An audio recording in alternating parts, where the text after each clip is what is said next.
एक सुनसान जंगल के बीचों बीच स्थित पुराना हवेली नुमा घर, जिसे लोग भूत या हवेली कहते थे, वहां कोई जाने की हिम्मत नहीं करता था, क्योंकि कहा जाता था कि उस हवेली में कई साल पहले एक परिवार रहस्यमय तरीके से मारा गया था। और तभी से वहां से अजीब चीखें, फुसफुसाहटें और दरवाजों के अपने आप खुलने बंद होने की आवाजें आती थीं। लेकिन एक दिन 4 दोस्त अजय, रोहित, सीमा और नेहा ने साहस दिखाते हुए ये ठाना कि वे उस हवेली में जाके सच्चाई जानेंगे और अपनी आंखों से देखेंगे कि आखिर वहां क्या राज छिपा है। वे रात के अंधेरे में टॉर्च और कैमरा लेकर पहुंचे। हवेली का विशाल गेट जंग लगा हुआ चरमराहट के साथ खुला और अंदर घुसते ही उन्हें ठंडी हवाओं का झोंका और सड़े मांस जैसी बदबू ने घेर लिया। हवेली की दीवारों पर पुराने चित्र लगे थे, जिनकी आंखें मानो उनका पीछा कर रही हों। सीढ़ियों पर चलते ही उनकी टॉर्च टिमटिमाने लगी, मानो कोई अनजानी शक्ति उनकी रोशनी को बुझाना चाहती हो। तभी अचानक सीमा को महसूस हुआ कि किसी ने उसके कंधे पर हाथ रखा है, लेकिन जब उसने मुड़कर देखा तो वहां कोई नहीं था। नेहा कांपते हुए बोली, चलो वापस चलते हैं। लेकिन अजय हिम्मत दिखाते हुए बोला, अब आए हैं तो जान कर ही जाएंगे।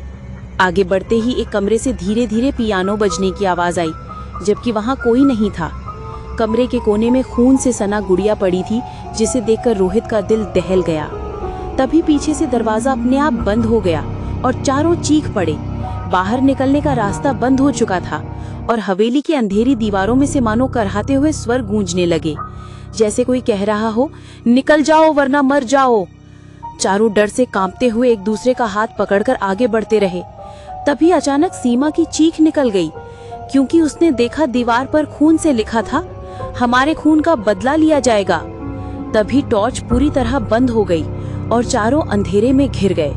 तभी पलक झपकते ही कमरे के बीचों बीच एक सफेद साड़ी में औरत दिखाई दी, जिसकी आंखें लाल अंगारे जैसी चमक रही थी और उसके बाल बिखरे हुए हवा में उड़ रहे थे।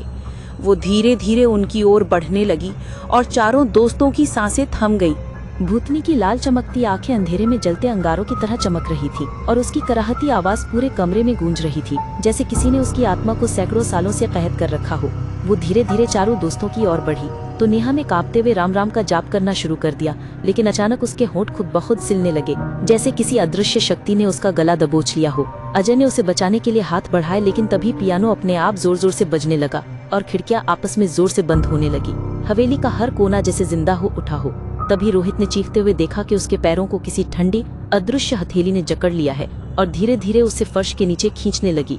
सीमा कांपते हुए बोली, ये घर हमें जिंदा नहीं छोड़ेगा। तभी अचानक वो भूतनी रुक गई और उसकी डरावनी हंसी कमरे में गूंजने लगी। उसने टूटी फूटी आवाज में कहा, तुम्हें यहाँ नहीं आना चाहिए था, ये मेरा घर है और यहाँ से कोई जिंदा नहीं जाता। इतना कहते ही दीवारें खून टपकाने लगी और फर्श पर खून की नदी बहने लगी। चारों ने भागने की कोशिश की, लेकिन दरवाजे गायब हो गए थे और सामने केवल अंधेरा और डरावनी परछाइयां थीं। तभी सीमा को दीवार पर लगे पुराने चित्र की आंखें घूमती हुई दिखीं और अचानक चित्र से वही भूतनी बाहर निकल आई। अब वहां 2 भूतनियां थीं, जिनके चेहरे एक जैसे लेकिन खून से सने थे। नेहा चीखते हुए बोली, हमें छोड़ दो, लेकिन वो आवाज उसके गले में ही दब गई। तभी अचानक हवेली के बाहर कुत्तों का झुंड भौंकने लगा और खिड़की से उनकी लाल आंखें दिखाई दी। ऐसा लग रहा था मानो पूरा जंगल इस हवेली के श्राप में डूबा हो। अजय ने हिम्मत करके जेब से माँ का दिया हुआ ताबीज निकाला और जोर से हवा में लहराया। तभी भूतनी कुछ पल के लिए पीछे हट गई, लेकिन अगले ही क्षण हवा का तेज झोंका आया और ताबीज अजय के हाथ से गिरकर जलने लगा। अब उनके पास कोई सुरक्षा नहीं थी। हवेली की सीढ़ियों से तेज कदमों की आहट आने लगी, मानो दर्जनों लोग वहां उतर रहे हों। चारों कांपते हुए दीवार से लगकर खड़े हो गए। तभी परछाइयों से खून से लथपथ चेहरों वाले पूरे परिवार की आत्माएं बाहर निकली, जिनकी आंखें खाली गड्ढों जैसी थीं और वे बड़बड़ा रहे थे, हमारे साथ न्याय करो, हमारे खून का बदला लो। चारों दोस्त तक पूरी तरह से दहशत में थे, क्योंकि उनके सामने खड़े थे खून से सने कपड़ों वाले दर्जनों भूतिया चेहरों के लोग, जो कभी इसी हवेली के निवासी थे। उनकी करहाती आवाजें हवा को और भी भारी बना रही थीं।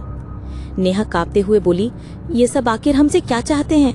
तभी सबसे आगे खड़ी एक औरत की आत्मा ने रोते हुए कहा, हमें इस हवेली में धोखे से मारा गया था, हमारा खून अब भी इन दीवारों में बह रहा है और जब तक हमारे हत्यारे की आत्मा को सजा नहीं मिलेगी, तब तक कोई भी इस घर से जिंदा बाहर नहीं जा पाएगा। ये सुनकर अजय ने हिम्मत करके पूछा, लेकिन तुम्हें किसने मारा था? तभी अचानक हवेली की दूसरी मंजिल से एक काला धुआं उठने लगा और उसमें से एक भयंकर काला साया निकला, जिसकी आंखें अंगारे जैसी और चेहरा इतना विकृत था कि कोई इंसान उसे देखकर पागल हो सकता था। उस साय की गूंजती आवाज पूरे घर में भर गई। मैं हूं इस हवेली का मालिक जिसने सबको मारा क्योंकि कोई मुझे छोड़कर नहीं जा सकता था। वो साया दीवारों को फाड़ता हुआ उनकी ओर बढ़ा और उसके पीछे पीछे चीखे मारते हुए भूतिया साए दौड़ने लगे। हवेली की दीवारें हिलने लगी, मानो पूरा घर गिरने वाला हो। चारों दोस्त घबराकर एक कमरे में घुसे जहां एक टूटी मेज पर धूल भरी मोटी किताब रखी थी। सीमा ने जल्दी से उसे खोला तो उसमें मंत्र लिखे थे और साथ ही खून से बनी तस्वीरें भी, जिनमें हवेली के हर कमरे की दीवारों में छिपाए गए शवों का जिक्र था। नेहा रोते हुए बोली, इसका मतलब यह हवेली सिर्फ घर नहीं बल्कि एक कब्रिस्तान है। तभी किताब अपने आप जलने लगी और उसके पन्नों से काली राख उड़कर चारों के ऊपर गिरने लगी। उनकी सांसें रुकने लगी।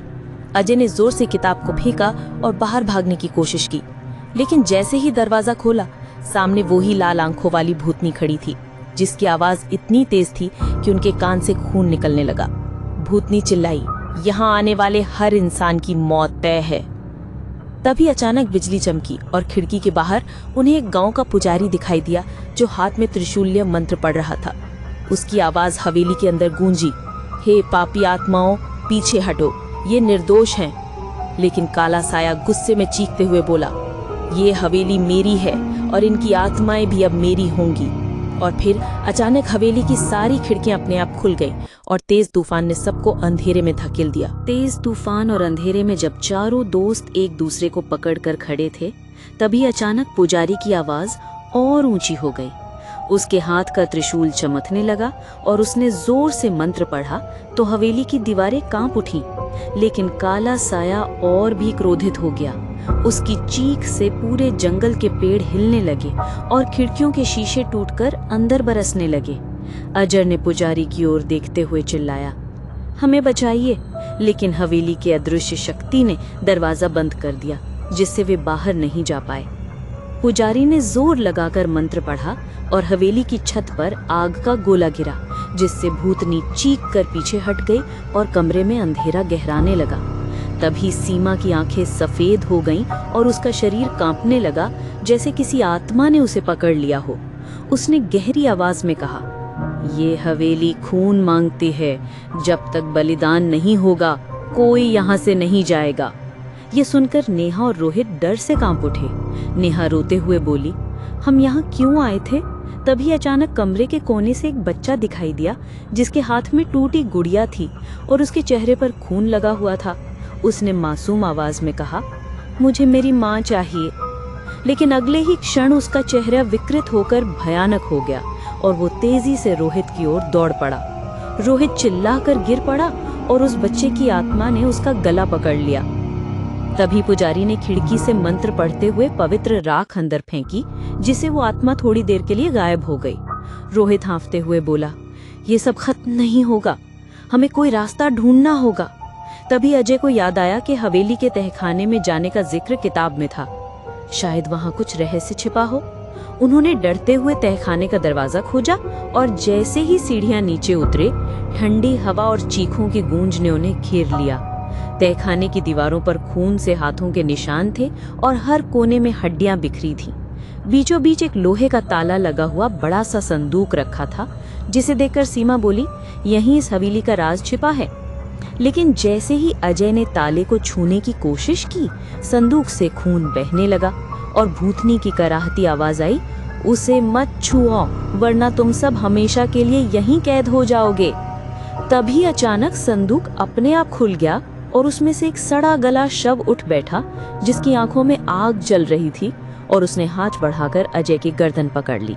सड़े गले शव ने जैसे ही अजय की गर्दन पकड़ी, उसकी आंखों से चिंगारियां निकलने लगी और पूरा तहखाना अंधेरे में डूब गया। अजय की सांसें रुकने लगी। तभी नेहा ने साहस करके पास पड़ी लोहे की छड़ उठाई और उस शव पर वार किया। लेकिन जैसे ही उसने वार किया, शव ने दर्द की बजाय और जोर से हंसना शुरू कर दिया। उसकी हंसी इतनी भयानक थी कि तहखाने की दीवारें टूटने लगी।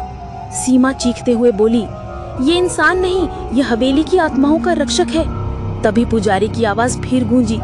उसने ऊंची आवाज में कहा, ये हवेली एक श्रापित स्थान है, इस पर से श्राप तभी हटेगा जब सच उजागर होगा। अचानक संदूक के अंदर से एक पुरानी डायरी बाहर गिर पड़ी। अजय ने गला छुड़ाते हुए उस डायरी को उठाया। उसमें लिखा था कि इस हवेली का मालिक राजा वीरेंद्र सिंह था, जिसने अमरत्व आने के लिए काले तांत्रिक से समझौता किया और अपने ही परिवार की बलि चढ़ा दी। उसने पत्नी, बच्चों और नौकरों तक को मार डाला ताकि उनकी आत्माएं हमेशा हवेली में कैद होकर उसे शक्ति देती रहें। लेकिन वो तांत्रिक उसे धोखा देकर चला गया और उसकी आत्मा भी यहीं भटकती रही। अब इस हवेली का हर कोना खून का प्यासा हो चुका है। ये पढ़ते ही चारों के रोंगटे खड़े हो गए। तभी अचानक राजा वीरेंद्र सिंह की काली आत्मा सामने प्रकट हुई। उसका चेहरा आधा जला हुआ था और उसकी आंखें शैतान जैसी लाल चमक रही थीं। उसने गरजते हुए कहा, किसी ने मेरी कहानी पढ़ने की हिम्मत कैसे की? अब तुम सब भी हमेशा के लिए यहीं रहोगे। उसने हाथ उठाया और हवा का तूफान चारों को जमीन पर गिरा ले गया। रोहित की छाती पर अदृश्य पंजों के निशान उभर आए और वो दर्द से चीखने लगा। नेहा कांपते हुए मंत्र बुदबुदाने लगी जो उसे अपनी दादी ने सिखाया था। तभी पुजारी ने बाहर से जोर से कहा, हिम्मत रखो, सत्य ही तुम्हें बचाएगा। उसी वक्त तहखाने की दीवार पर जनी भुनी आकृतियां उभरने लगीं, जिनमें हवेली में मारे गए लोगों की आत्माएं थीं। वे सब चीख रही थीं, हमें मुक्त करो, हमें न्याय दो। अजय ने कांपते हुए कहा, हमें इन आत्माओं की मदद करनी होगी। तभी सीमा ने पुजारी की आवाज में शामिल होकर कहा, हे देवी माँ, इस श्राप को तोड़ दो। तभी अचानक तहखाने का संदूक आग की लपटों में घिर गया और शव राख बनकर गिर पड़ा। लेकिन राजा की आत्मा और भी भयंकर रूप लेकर उनके सामने खड़ी हो गई। उसकी हंसी से पूरा तहखाना हिलने लगा और उसने कहा, तुम में से किसी एक की बलि के बिना ये श्राप खत्म नहीं होगा। तभी सबकी नजरें एक दूसरे पर टिकी और चारों की सांसें थम गईं। जब राजा वीरेंद्र सिंह की आत्मा ने कहा कि बलि दिए बिना श्राप समाप्त नहीं होगा, तो तहखाने में सन्नाटा छा गया। चारों दोस्तों की आंखें डर और निराशा से भरी हुई थीं। रोहित दर्द से कराह रहा था। उसके शरीर पर और भी घाव उभर रहे थे, मानो अदृश्य चाकू उसकी त्वचा को काट रहे हों। नेहा रोते हुए बोली, हम में से किसी को क्यों मरना होगा? हम तो सिर्फ सच्चाई जानने आए थे। तभी राजा की आत्मा गरज कर बोली, जिसने भी इस हवेली की दहलीज पार की है, उसकी आत्मा मेरी कैद में जाती है और अब तुम्हें भी वही भाग्य भुगतना होगा। तभी पुजारी ने ऊंची आवाज में मंत्र पढ़ा और त्रिशूल हवा में चमका, जिससे राजा की आत्मा कुछ देर के लिए पीछे हट गई। पुजारी ने कहा, श्राप तोड़ने का रास्ता है, लेकिन वो आसान नहीं है। तुम्हें इस हवेली में मारे गए परिवार के खून का न्याय दिलाना होगा। तभी अजय ने डायरी के आखिरी पन्ने को पढ़ा। उसमें लिखा था कि राजा ने अपने परिवार को हवेली के पिछवाड़े बने गुप्त कमरे में कैद करके मार डाला और उनकी लाशें वहीं दफना दी। तभी उनकी आत्माएं हर रात पुकारती हैं और हवेली में भटकती हैं। अजय ने कांपते हुए कहा, हमें उस कमरे को ढूंढना होगा। तभी अचानक तहखाने का दरवाजा अपने आप खुला और वहां से अंधेरी सुरंग जैसी सीढ़ियां दिखी। चारों डरते डरते वहां पहुंचे तो दीवारों पर खून से बने हाथों के निशान दिखने लगे। हर कदम पर कराहती आवाजें गूंज रही थीं। अचानक नेहा के पैरों में कुछ अटक गया। उसने देखा वहां जमीन में आधी दबी हुई हड्डियां थीं, जिसे देखते ही उसकी चीख निकल गई। सीमा ने उसका हाथ पकड़कर कहा, हिम्मत रखो। तभी सामने उन्हें एक लोहे का बड़ा दरवाजा मिला, जिस पर ताले जड़े थे और खून टपक रहा था। अजय ने जैसे ही ताले को छूने की कोशिश की, दरवाजा जोर से कांपा और एक भूतिया चीख निकली। राजा की आत्मा परछाई बनकर वहां प्रकट हो गई और गरजते हुए बोला, ये दरवाजा कोई नहीं खोल सकता, क्योंकि यही मेरे राज का किला है। नेहा ने पुजारी की आवाज को याद करके मंत्र बुदबुदाना शुरू किया। तभी ताले अपने आप टूटने लगे और दरवाजा धीरे धीरे खुल गया। जैसे ही दरवाजा खुला, अंदर से भयानक सड़ांत और ठंडी हवा का झोंका आया और चारों की टॉर्च एक साथ बुझ गई। जब रोशनी लौटी तो उन्होंने देखा अंदर खून से सनी दीवारें थीं और उन पर लोहे की जंजीरों से बंधे पूरे परिवार के कंकाल पड़े थे, जिनकी आंखों की जगह खाली गड्ढे थे और उनके मुंह ऐसे खुले थे जैसे मरते वक्त वे चीख रहे हों। तभी उनकी आत्माएं अचानक जीवित होकर सामने खड़ी हो गई और करुण स्वर में कहा, हमें मुक्ति दो, वरना तुम सब यहीं मर जाओगे। तभी राजा की आत्मा और जोर से गरजी और बोले, ये आत्माएं मेरी है, इन्हें कोई आजाद नहीं कर सकता। जैसे ही राजा वीरेंद्र सिंह की आत्मा गरज कर बोली कि ये आत्माएं मेरी हैं, तहखाने की दीवारें और जोर से हिलने लगी और चारों ओर से चीखों का भंवर उठने लगा। अजय ने कांपती आवाज में कहा, अगर हम इन आत्माओं को मुक्त कर दे तो शायद श्राप टूट जाए। तभी सीमा ने साहस करके परिवार की आत्माओं की ओर हाथ जोड़कर कहा, हम आपकी मदद करेंगे, हमें बताइए क्या करना होगा।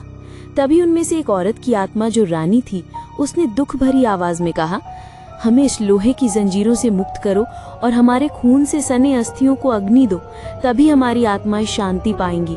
लेकिन राजा की आत्मा भयंकर रूप लेकर गरज पड़ी और बोली, कोई मेरी कैद से बाहर नहीं जा सकता।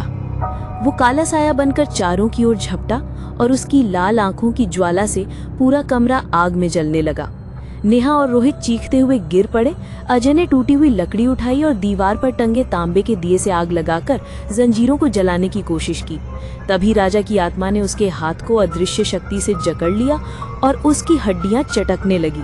सीमा ने तुरंत भगवान का नाम लेते हुए जमीन पर गिरी राख उठाकर राजा की आत्मा पर फेंकी, जिसे वो कुछ क्षण के लिए पीछे हट गया। नेहा ने कांपते हुए मंत्र पढ़ना शुरू किया और जंजीरें पिघलने लगी। तभी अचानक एक बड़ा विस्फोट हुआ और हवेली की छत से काले धुएं का सैलाब निकल पड़ा, जिसमें हजारों परछाइयां दिखाई दे रही थीं, जो चिल्ला रही थीं, हमें छोड़ दो, हमें आजादी दो। तभी पुजारी ने हवेली के बाहर से जोर से आवाज लगाई, आग का घेरा बनाओ और अस्थियों को उसमें डालो, तभी श्राप टूटेगा। रोहित दर्द से कराहते हुए उठा और जंजीरों को खींचकर तोड़ने लगा। उसके हाथ खून से लथपथ हो गए, लेकिन उसने हार नहीं मानी और आखिरकार उसने एक कंकाल की जंजीर तोड़ दी। तभी वो आत्मा अचानक सफेद प्रकाश में बदलकर ऊपर उठ गई। ये देखकर बाकी आत्माएं भी रोने लगी। अजय ने साहस करके एक एक करके जंजीरें तोड़ी और नेहा ने मंत्र पढ़ते हुए अस्थियों को इकट्ठा किया। जैसे ही उन्होंने उन अस्थियों को जलाने के लिए आग में डाला, पूरा कमरा सफेद रोशनी से भर गया और परिवार की आत्माएं एक एक करके मुक्त होकर आकाश की ओर चली गई। लेकिन तभी राजा की आत्मा भयंकर चीखते हुए बोली, तुम सब ने मेरा साम्राज्य नष्ट कर दिया, अब तुम में से कोई नहीं बचेगा। और उसका रूप और भी विकृत होकर एक दानव जैसा हो गया, जिसकी ऊंचाई दीवारों से भी ज्यादा थी, और उसने चारों दोस्तों को अपने पंजों में कैद कर लिया। जैसे ही राजा वीरेंद्र सिंह की आत्मा गरज कर बोली कि ये आत्माएं मेरी हैं, तहखाने की दीवारें और जोर से हिलने लगी और चारों ओर से चीखों का भंवर उठने लगा। अजय ने कांपती आवाज में कहा, अगर हम इन आत्माओं को मुक्त कर दे तो शायद श्राप टूट जाए। तभी सीमा ने साहस करके परिवार की आत्माओं की ओर हाथ जोड़कर कहा, हम आपकी मदद करेंगे, हमें बताइए क्या करना होगा। तभी उनमें से एक औरत की आत्मा जो रानी थी, उसने दुख भरी आवाज में कहा, हमें इस लोहे की जंजीरों से मुक्त करो और हमारे खून से सने अस्थियों को अग्नि दो, तभी हमारी आत्माएं शांति पाएंगी। लेकिन राजा की आत्मा भयंकर रूप लेकर गरज पड़ी और बोली, कोई मेरी कैद से बाहर नहीं जा सकता। वो काला साया बनकर चारों की ओर झपटा और उसकी लाल आंखों की ज्वाला से पूरा कमरा आग में जलने लगा। नेहा और रोहित चीखते हुए गिर पड़े। अजय ने टूटी हुई लकड़ी उठाई और दीवार पर टंगे तांबे के दिए से आग लगाकर जंजीरों को जलाने की कोशिश की। तभी राजा की आत्मा ने उसके हाथ को अदृश्य शक्ति से जकड़ लिया और उसकी हड्डियां चटकने लगी। सीमा ने तुरंत भगवान का नाम लेते हुए जमीन पर गिरी राख उठाकर राजा की आत्मा पर फेंकी, जिसे वो कुछ क्षण के लिए पीछे हट गया। नेहा ने कांपते हुए मंत्र पढ़ना शुरू किया और जंजीरें पिघलने लगी। तभी अचानक एक बड़ा विस्फोट हुआ और हवेली की छत से काले धुएं का सैलाब निकल पड़ा, जिसमें हजारों परछाइयां दिखाई दे रही थीं, जो चिल्ला रही थीं, हमें छोड़ दो, हमें आजादी दो। तभी पुजारी ने हवेली के बाहर से जोर से आवाज लगाई, आग का घेरा बनाओ और अस्थियों को उसमें डालो, तभी श्राप टूटेगा। रोहित दर्द से कराहते हुए उठा और जंजीरों को खींचकर तोड़ने लगा। उसके हाथ खून से लथपथ हो गए, लेकिन उसने हार नहीं मानी और आखिरकार उसने एक कंकाल की जंजीर तोड़ दी। तभी वो आत्मा अचानक सफेद प्रकाश में बदलकर ऊपर उठ गई। ये देखकर बाकी आत्माएं भी रोने लगी। अजय ने साहस करके एक एक करके जंजीरें तोड़ी और नेहा ने मंत्र पढ़ते हुए अस्थियों को इकट्ठा किया। जैसे ही उन्होंने उन अस्थियों को जलाने के लिए आग में डाला, पूरा कमरा सफेद रोशनी से भर गया और परिवार की आत्माएं एक एक करके मुक्त होकर आकाश की ओर चली गई। लेकिन तभी राजा की आत्मा भयंकर चीखते हुए बोली, तुम सब ने मेरा साम्राज्य नष्ट कर दिया, अब तुम में से कोई नहीं बचेगा। और उसका रूप और भी विकृत होकर एक दानव जैसा हो गया, जिसकी ऊंचाई दीवारों से भी ज्यादा थी, और उसने चारों दोस्तों को अपने पंजों में कैद कर लिया। जैसे ही राजा की आत्मा ने चारों दोस्तों को अपने भयानक पंजों में कैद कर लिया, उनकी चीखें पूरे तहखाने में गूंज उठी। उसके पंजे इतने ठंडे थे कि शरीर में खून जमने लगा। नेहा की आंखें लाल हो गई और उसका शरीर धीरे धीरे हवा में उठने लगा, मानो वो आत्मा के नियंत्रण में जा रही हो। सीमा रोते हुए चिल्लाई, नेहा होश में आओ, लेकिन उसकी आवाज नेहा तक नहीं पहुंची। तभी पुजारी ने बाहर से मंत्रों की गूंज तेज कर दी और त्रिशूल से आसमान की ओर बिजली सी चमक उठी। वो शक्ति हवेली की छत को तोड़ते हुए तहखाने तक पहुंची और राजा की आत्मा पर गिरी, जिससे वो दर्द से गरज उठा, लेकिन उसका पकड़ अभी भी मजबूत थी। तभी अचानक जमीन पर पड़े अस्थियों के ढेर से एक सफेद उजाला फूटा और उसमें से रानी की आत्मा प्रकट हुई, जिसने कहा, तुम निर्दोषों को मत मारो, श्राप हमने सहा है, अब हमें मुक्ति मिल चुकी है। राजा क्रोधित होकर बोला, तुम मुझे छोड़कर कैसे जा सकती हो, तुम सब मेरी कैद में हो। लेकिन रानी की आत्मा ने कहा, तेरा अंत अब निश्चित है, क्योंकि सत्य की शक्ति ने जन्म ले लिया है। तभी रानी की आत्मा ने अपनी हथेलियों से प्रकाश का गोला बनाकर राजा की आत्मा पर फेंका, जिससे उसकी चीख आकाश तक पहुंची और हवेली की दीवारें फटने लगी। रोहित ने इस मौके का फायदा उठाकर अपने शरीर को छुड़ाया और बाकी तीनों को भी खींचकर बाहर निकाला। चारों ने भागने की कोशिश की, लेकिन तहखाने का रास्ता अपने आप बंद हो गया और अंधेरा और गहराता चला गया। तभी राजा की आत्मा ने विकृत हंसी हंसते हुए कहा, भागने की कोशिश मत करो, ये हवेली ही मेरी कैदगाह है, यहाँ से कोई नहीं जा सकता। तभी अचानक हवेली की ऊपरी मंजिल से भारी धमाका हुआ और फर्श टूटकर नीचे गिरने लगा। चारों दोस्तों ने भागते हुए एक दरार से बाहर निकलने की कोशिश की। तभी अजय का पैर फिसल गया और वो खून से सनी दीवार से टकरा गया। उसके सिर से खून बहने लगा।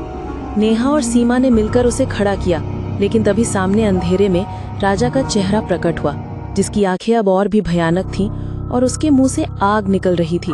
उसने गरज कर कहा, अगर मुझे मुक्ति नहीं मिली तो तुम सबकी आत्माएं भी मेरी गुलाम बन जाएंगी। और तभी पूरा तहखाना आग के समुद्र में बदल गया, जिसमें चारों दोस्त फंस गए। तहखाने में आग का समुद्र फैलते ही चारों दोस्तों की सांसें घुटने लगी। गर्मी इतनी बढ़ गई कि उनकी खाल झुलसने लगी, लेकिन वे बचने के लिए इधर उधर भागने लगे। तभी राजा की आत्मा ने विकृत हंसी के साथ अपने विशाल अग्निमय हाथों से उन्हें घेर लिया और बोला, अब तुम सब मेरे साथ हमेशा के लिए इस हवेली में रहोगे। अजय ने कांपते हुए कहा, अगर तुझे मुक्ति चाहिए तो सच स्वीकार कर। लेकिन राजा की आत्मा चीखते हुए बोली, सच यही है कि यह हवेली मेरी है और ये श्राप मेरी शक्ति है। तभी अचानक पुजारी ने बाहर से ऊंची आवाज में कहा, ए अधर्मी राजा, तेरा पाप तुझे ही खा जाएगा। और उसने त्रिशूल को हवेली की ओर फेंका। त्रिशूल हवा को चीरता हुआ तहखाने में गिरा और जैसे ही उसने जमीन को छुआ, सफेद अग्नि का गोला पूरे तहखाने में फैल गया। आत्माएं चीख चीख कर भागने लगी और राजा दर्द से कराहने लगा, लेकिन उसकी शक्ति इतनी प्रबल थी कि उसने त्रिशूल को आग में झोंक दिया और उसकी ज्वाला से और भी भयानक रूप धारण कर लिया। अब उसका शरीर पूरा जलता हुआ था और उसकी आंखें ज्वालामुखी जैसी चमक रही थी। उसने गुस्से में रोहित को हवा में उठाकर दीवार से दे मारा, जिससे उसका पूरा शरीर लहूलुहान हो गया। सीमा और नेहा चीख पड़ी। अजय ने हिम्मत करके जमीन से टूटा हुआ त्रिशूल उठाया, लेकिन जैसे ही उसने राजा की ओर वार करना चाहा, उसकी बाहें अकड़ गईं और शरीर पत्थर सा भारी हो गया, मानो कोई अदृश्य शक्ति उसे रोक रही हो। तभी अचानक तहखाने की दीवार से बच्चों की आत्माओं की करुण चीखें गूंज उठी। वे सब राजा के पैरों से लिपट कर कहने लगी, हमें छोड़ दो, हमें शांति दे, हम तेरे साथ नहीं रहना चाहते। राजा उन आत्माओं को आग में झोंकने लगा। तभी रानी की आत्मा फिर से प्रकट हुई और उसने अपने हाथों से प्रकाश का एक तेज गोला बनाकर बच्चों की आत्माओं को बचा लिया। उसने अजय की ओर देखते हुए कहा, सिर्फ इंसानी साहस ही इस दानव को खत्म कर सकता है, अपनी आस्था को हथियार बनाओ। तभी अजय ने अपनी जेब से माँ का बचा हुआ ताबीज निकाला, जो पहले जला हुआ था, लेकिन अब उसमें हल्की रोशनी चमक रही थी। उसने कांपते हुए ताबीज को राजा की ओर उठाया और जोर से चिल्लाया, माँ दुर्गा की जय। तभी अचानक ताबीज से सफेद बिजली निकली और राजा की आत्मा पर गिरी, जिससे उसकी दहाड़ पूरे जंगल में गूंज उठी और हवेली की छतें गिरने लगीं।